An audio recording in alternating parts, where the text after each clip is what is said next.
మెయిన్‌గా ఏ హెల్త్ కండిషన్స్‌లో ఈ యాక్యుపంక్చర్ మనకు పనిచేస్తది సార్? యాహ్! ఆర్థో అంటే పెయిన్‌కి ఇది నంబర్ 1 ట్రీట్మెంట్‌గా మనం హ్మ్. చెప్పొచ్చు. ఆర్థో, న్యూరో, మస్క్యులర్ కండిషన్స్‌కి బెస్ట్ ట్రీట్మెంట్. సో, హ్మ్. ఇప్పుడు నేను చెప్పాను గదా! మీకు ఆర్థో కండిషన్స్‌కి చెప్పాను. న్యూరో కండిషన్స్ కూడా మీకు చూసుకుంటే ఇప్పుడు బ్లాకేజెస్ బ్రెయిన్‌కి ఇప్పుడు స్ట్రోక్ వచ్చింది. హ్మ్. బ్లాక్ అయిపోయింది. బ్రెయిన్ సెల్స్‌కి నరాలకి ఉన్న కమ్యూనికేషన్ పోయింది. సో, ఇక్కడ నుంచి ఈ చెయ్యి పడిపోయిందనుకోండి, ఈ చేతిలో ఉన్న కీలకమైన వైటల్ యాక్యుపంక్చర్ పాయింట్స్ ఏవైతే ఉన్నాయో వాటిని స్టిమ్యులేట్ చేస్తా ఉంటే ఎక్కడ పోతుంది ఈ స్టిమ్యులేషన్ అంతా?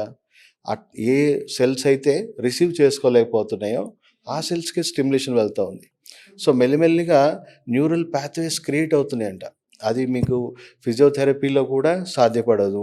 డ్రగ్ థెరపీలో కూడా సాధ్యపడదని క్లినికల్‌గా మీకు సైంటిఫిక్‌గా వాలిడేట్ అయింది. హ్మ్. సో, న్యూరో పాత్వేస్ మళ్ళీ క్రియేట్ అయ్యి మళ్ళీ మెల్లిమెల్లిగా ఆ సెల్స్‌కి కనెక్షన్స్ రిస్టోర్ అవుతున్నాయి. సో, పక్షవాతం లాంటి క్రానిక్ న్యూరో కండిషన్‌లో మీకు ఆల్మోస్ట్ వేరే డెవలప్ కంట్రీస్‌లో మీకు ఎమర్జెన్సీలోనే అక్యుపంక్చర్ వైద్యం స్టార్ట్ చేస్తున్నారు. యూట్యూబ్‌లో కనబడుతది మీకు. హ్మ్. అక్యుపంక్చర్ అనెస్థీషియా అని కొట్టండి.